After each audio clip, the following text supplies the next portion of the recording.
Beautiful, beautiful.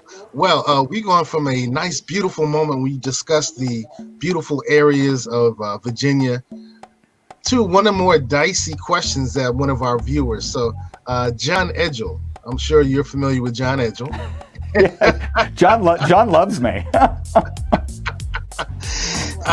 He asked the question, you've always said you're 100% pro-life, consistently saying that you supported a total ban on all abortion procedures.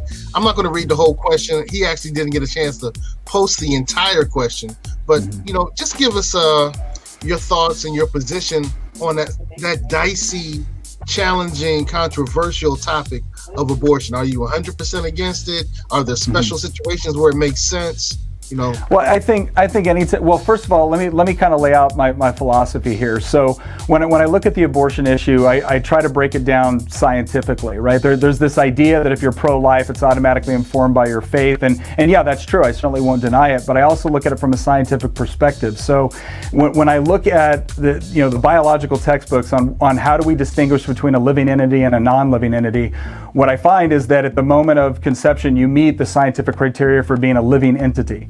The next thing I look at is a human life between non-human life, and obviously there's distinctions that we make there as well. And once again, at the moment of conception, you have all of those characteristics to include, deoxyribonucleic acid, your DNA. You are a human life at the moment of conception. And so the question for me has been, okay, are you entitled to certain basic protections at that stage? And I would argue that you are. And in order to be intellectually consistent with the rest of my philosophy, I have to stand by that. Now, obviously, if you have a situation where the mother's life is at risk and she could die as a result of the pregnancy, no, I make exceptions for that. I think that makes sense because you're talking about one human life and another human life.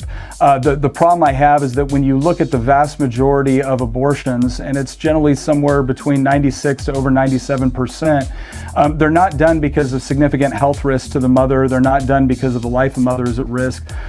They're essentially done because two consenting people decided to engage in an activity that they knew would bring about the absolute dependency of a human life, and now they don't want to follow through with that. And I just think there's a lot of problems with the government coming in and saying, well, in this particular case, you can destroy innocent human life if you don't, if you find it, and I don't mean this, I know this is going to sound harsh, but if you find it inconvenient.